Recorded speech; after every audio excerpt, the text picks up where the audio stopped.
एक महल जहां आज भी गूंजते हैं राजा रानी की प्रेम कहानी के स्वर। मध्य प्रदेश भारत का वह राज्य है जो प्राकृतिक खूबसूरती के साथ ही अपनी कला और इतिहास के लिए भी जाना जाता है। मध्य प्रदेश का लगभग आधे से भी ज़्यादा हिस्सा प्राकृतिक खूबसूरती से घिरा हुआ है और साथ ही यहाँ कई ऐतिहासिक इमारतें हैं जो रहस्य से भरी हुई हैं। यहाँ आपको वीरता की कहानियाँ भी सुनने को मिलेंगी और प्रेम कहानियाँ भी।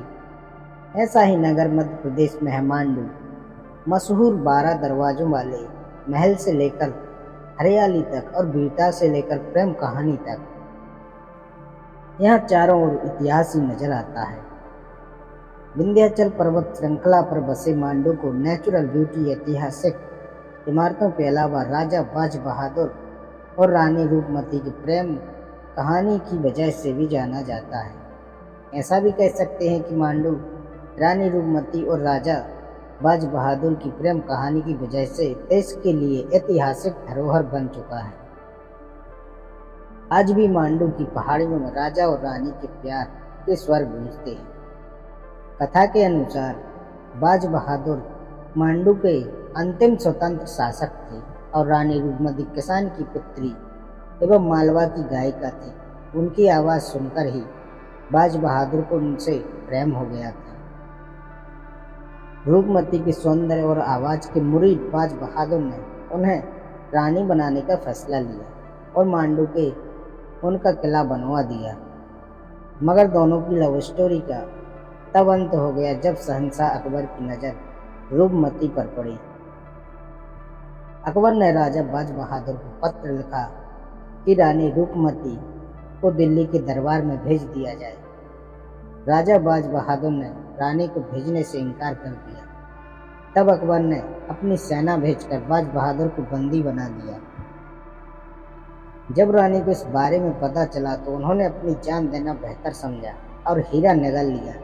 रानी की मौत सुनकर अकबर को बहुत बुरा लगा और उन्होंने राजा बाज बहादुर को छोड़ दिया। वापस अपने नगर पहुंचने पर राजा ने भी रानी के मकबरे पर सिर पटक कर अपनी जान दे दी। इसके बाद वर्ष 1568 में सारंगपुर के समीप बादशाह अकबर ने 2 राजा और रानी का मकबरा बनवाया। राजा के मकबरे में अकबर ने आशिक सादिक और रानी की समाधि पर शहीद वफा लिखवाया। यह मकबरे आज भी मौजूद है। रानी रूपमती के लिए राजा ने 3500 फीट की ऊंचाई पर किला बनवाया था। ऐसा कहा जाता है कि रानी रूपमती नर्मदा नदी देखे बिना भोजन ग्रहण नहीं करती थी, इसलिए राजा ने रानी का किला अपनी ऊंचाई पर बनवाया था। आज भी रानी रूपमती के किले से नर्मदा नदी नजर आती है। रानी के महल से पहले ही बाज बहादुर ने अपना महल बनवाया था ताकि रानी तक पहुंचने से पहले दुश्मन को राजा बाज बहादुर से निपटना पड़े। इस महल में विशाल आंगन और हॉल बने हुए हैं। यहाँ से मांडू का मनोरम नज़ारा देखा जा सकता है।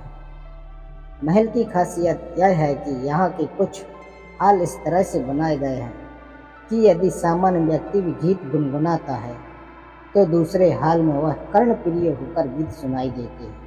राजा और रानी के महलों के अलावा मांडू में जहाज महल भी देखने लायक है। यह जहाज भी की आकृति में बना हुआ है और तालाब में तैरता हुआ सा प्रतीत होता है। यहाँ होशंग शाह का मकबरा बना हुआ है। माना जाता है कि भारत में मार्बल से बना यह पहला मकबरा है। ऐसा भी कहा जाता है कि शहंशाह ने इस मकबरे से ही इंस्पायर्ड होकर ताजमहल बनवाया था।